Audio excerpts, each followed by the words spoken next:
Bonjour Christine. Bonjour Béatrice.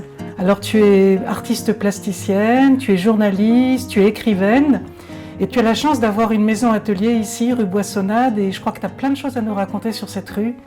Oui, alors c'est vraiment une chance d'être ici. J'habitais précédemment à Meudon et j'ai beaucoup voyagé à l'étranger, en Algérie, aux États-Unis. Et lorsque nous avons quitté Meudon, qui est une ville jardin, une ville d'artistes aussi, avec des musées, avec des lieux magnifiques, on souhaitait évidemment être à Paris pour être plus proche des musées, des galeries, du théâtre. Mais on avait aussi envie de garder la verdure. Et évidemment, ce lieu est extrêmement inspirant. La rue Boissonnade, on est tout près de la rue Campagne Première, du boulevard Raspail, de l'atelier de Picasso, de Modigliani, Giacometti. Voilà. Et plus je vis ici, et plus je me rends compte que ce lieu est rempli d'une présence artistique, littéraire très forte. Et déjà au XIXe siècle, Chateaubriand était à côté, Victor Hugo a habité ici aussi, dans ce quartier, Rimbaud, enfin voilà, c'est vraiment un quartier d'artistes. Et les ateliers qu'on voit là Alors la rue Boissonnade elle-même, jusqu'en 1934, c'était 2 impasses, et le jardin des religieuses de la Visitation coupé en 2. En réalité. Et la ville de Paris en 1934 a acheté, a réuni et donc a fait la traversée de la rue Boissonnade. Et au début de la rue, il y avait Paul Fort, il y avait l'atelier du sculpteur Pompon, et très proche de la closerie des Lilas, avec toute cette activité poétique et littéraire, qui a attiré ensuite Apollinaire, qui était dans la rue Campagne Première, qui a créé cette revue formidable, Soirée de Paris, qui a attiré aussi beaucoup de poètes et d'artistes. Donc c'était très, très vivant. Il y avait aussi en face l'atelier du sculpteur Gustave Germain, qui est maintenant un atelier galerie, ouvert à des expositions. Ouais. Et à côté, alors, de chez nous, là, juste ici, au 37 rue Boissonnade, eh bien, c'était le peintre André Hambourg, qui a une œuvre considérable. En 1952, il a été nommé peintre de la marine. Et puis dans ce quartier, il y avait la fondation Cartier qui vient malheureusement de déménager. Et on est très proche des grands hôpitaux de Paris, Saint-Vincent-de-Paul, où est en train de se construire, là juste sous nos fenêtres, un grand éco-quartier. Et pendant quelques années, au moment où le projet se préparait, ça a été un lieu de création formidable avec les grands voisins. Des bars, les grands voisins, et puis un mélange social tout à fait intéressant et des artistes aussi.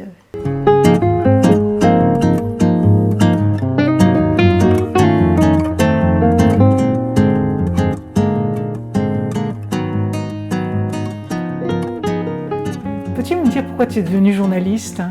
Alors j'avais vraiment 2 envies depuis l'enfance, très fortes. L'une, le dessin, la peinture, l'art. J'ai hésité à faire les beaux-arts, mais je crois qu'à ce moment-là, j'étais timide et j'ai eu un peu peur de me lancer.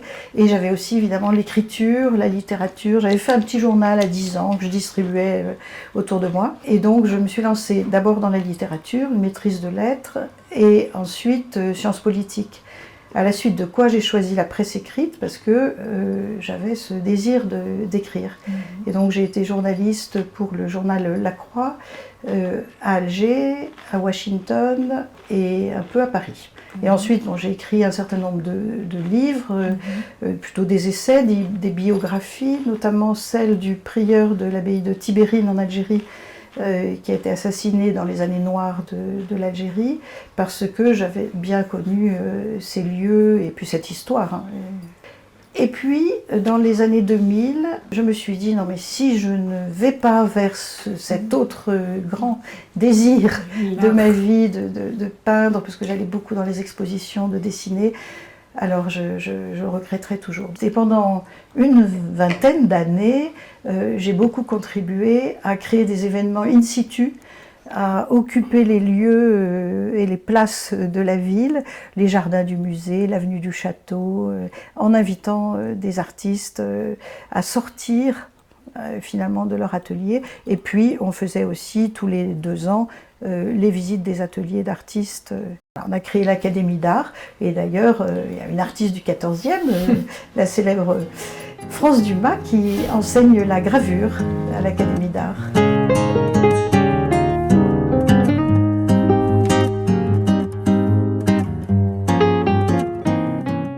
Comment s'est passée cette transition entre ton métier de journaliste et ton travail d'artiste ? Eh bien, d'abord, j'avais toujours dessiné tout au long de ma vie, même de journaliste. J'ai suivi des cours de modèles vivants, je suis allée dessiner, voilà, un peu partout.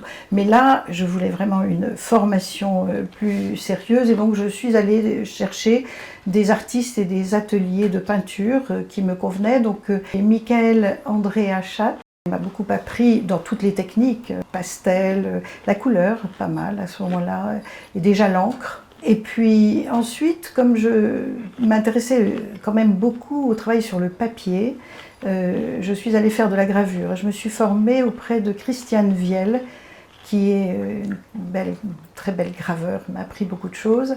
J'ai cherché ensuite du côté de la céramique et de la porcelaine, toujours parce que j'avais cet attrait pour le papier et pour l'écriture, bien sûr, qui était ma deuxième vie.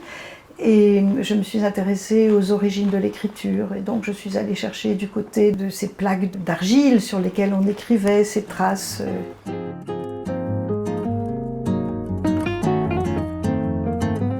Sous quelle forme ta passion pour l'écriture, pour la littérature a rejoint ton travail d'artiste ? Je suis toujours entourée de livres. Bon, beaucoup de poésie, beaucoup de fiction, et puis oui, donc l'écriture est très très présente, et je suis allée chercher des formes aussi plastiques qui allaient me rapprocher du livre.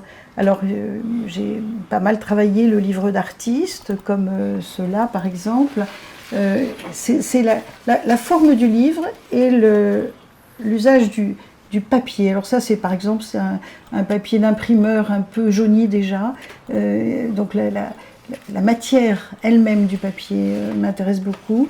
Alors je travaille voilà, ces formes de Leporello, qui à la fois évoquent le papier, et là par exemple c'est très proche des peintures rupestres, enfin de cette question vraiment de l'origine de la trace, à la fois plastique, les formes, les mains, les animaux, et puis les lettres, enfin cette création de l'écriture, c'est une invention absolument inouïe, et on est redevable de ces milliers de livres qui nous entourent et qui nous ont été donnés par ceux qui nous précèdent.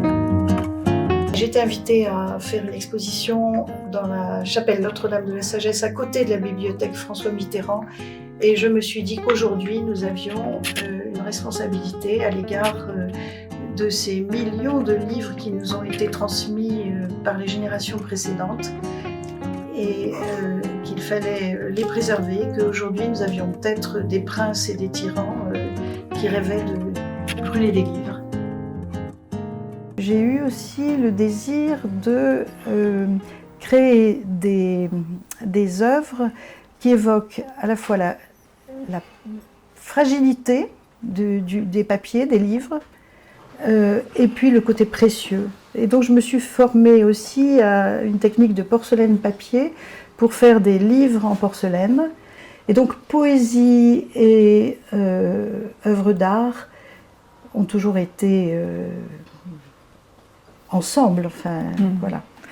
Et je travaille souvent, toujours en écho avec des textes littéraires qui m'habitent. Et par exemple là, j'ai fait une installation autour d'un texte de Victor Hugo, Le Promontoire du songe, que j'ai beaucoup aimé, parce que je travaillais sur des monotypes qui évoquent des formations géologiques, l'histoire de la planète finalement. Et Victor Hugo, invité par Arago à visiter l'observatoire et regarder la Lune au télescope pour la première fois. Alors vous imaginez ce grand poète Victor Hugo qui voit la Lune de près pour la première fois. Et alors il a une comment dire, une façon de décrire ce qu'il voit avec des mots qui m'ont tellement émue que j'ai fait comme si je lui envoyais mes peintures et qu'il me répondait. Alors j'imagine que j'envoie cette peinture à Victor Hugo et il me répond comme ça. Vous vous trouvez face à face dans l'ombre avec cette map-monde de l'ignoré. Alors moi, ça m'enchante. Et donc à partir de cette vision qu'il a de la Lune, eh bien, il parle de l'imaginaire, il parle de la création artistique. Des vallées se creusaient, des précipices s'ouvraient, des hiatus écartaient leurs lèvres. Il parle voilà, qui que nous soyons, nous sommes des ignorants. Ignorants de ceci, sinon de cela. Nous passons notre vie à avoir besoin de révélations. Alors moi, je trouve que pour l'artiste, pour le peintre, voilà, chaque travail qu'on fait est à chaque fois une sorte de révélation, de l'inattendu aussi. Voilà. Est-ce qu'il y aurait un rêve que tu n'aurais pas encore réalisé en tant qu'artiste? Ah oui, on a toujours des rêves d'artiste et puis une œuvre ou une recherche conduit à une autre toujours. Alors en ce moment, je suis en train de travailler sur Babel, sur la multiplicité des langues et j'ai envie de faire une très très grande Babel. Alors j'ai une phrase de Roland Barthes qui parle du vieux mythe biblique qui se retourne. La confusion des langues n'est plus une punition. Le sujet accède à la jouissance par la cohabitation des langages qui travaillent côte à côte.